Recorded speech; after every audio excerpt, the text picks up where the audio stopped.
Why, these books are all filthy. I think I'm gonna like Banned Books Week. Oh, hello. Excuse me.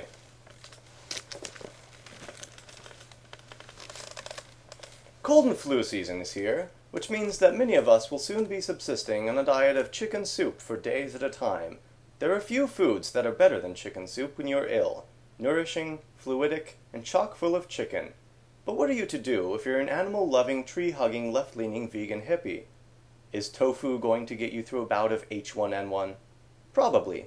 But believe it or not, there is a surprisingly meat-like alternative to chicken that you can make in your own home. Yes, tonight, we're making seitan.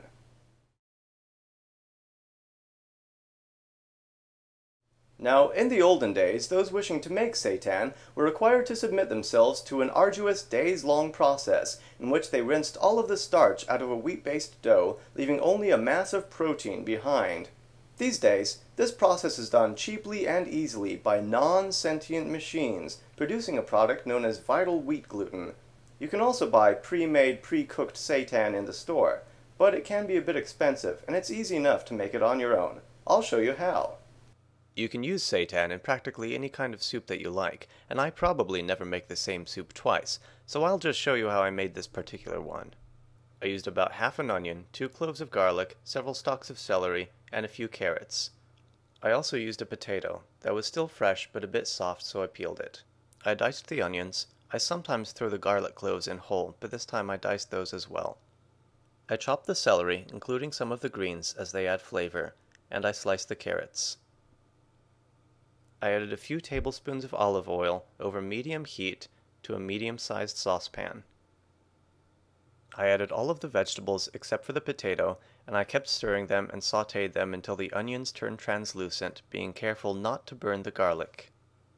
I then added several cups of water and seasonings. You can use whatever seasonings you like, and the ones I use vary, but this time I used chili powder, a lot of chili powder. More than a normal person would probably use, but I love it and it's good for you when you're sick. I also use cracked black pepper. Sometimes I add a spoonful of Vegemite or a cube of vegetable bouillon. This time I'm just adding salt, the chili powder, the black pepper, and some Bragg's liquid aminos, which tastes a bit like soy sauce. Whatever seasonings you use, add them now, stir the soup, and let it simmer with a lid on it. And let's make the seitan. You'll need vital wheat gluten, which you can get at the health food store or in the baking aisle of most grocery stores. I'm going to use about 1/3 of a cup of it for this small amount of soup. I'm going to add some chili powder. You don't have to season it, but I think it's better if you do.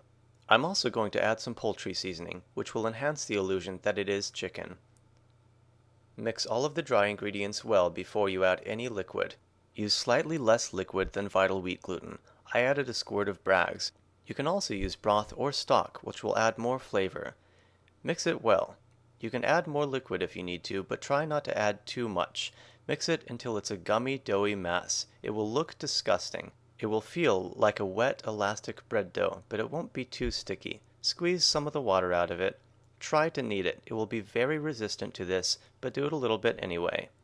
Now, I usually just tear it apart with my bare hands over the pot of soup, but you can also slice it and chop it into pieces with a sharp knife. If you do this, just keep in mind that before it's cooked, the seitan will have a tendency to fuse itself back together into a single entity, much like the Iron Giant, or that fellow in the second Terminator movie, the T-1000, or Gumby. I will also chop the potato at this point and add it to the soup. If you add it too early, it tends to fall apart. Make sure that there's enough space in the soup. You might need to add a bit of water or broth, and add the seitan piece by piece. Stir the soup frequently until the seitan floats to the top and is cooked a little bit, to keep it from sticking together. You want the soup at this point to simmer but not boil, as boiling could ruin the texture of the seitan. It will generally take at least 20 minutes to a half an hour to cook. Once it's ready, it will have a texture not unlike chicken, and will look like this. Check a piece by tasting it. It should not be gummy or elastic. It should be meat-like, but not too tough. Well, that soup was delicious. I feel better already. Remember, this is Banned Books Week. Support intellectual freedom. Support your right to read. Support your local library. Check out a filthy, filthy book and read it. Tune in next time for information on something else.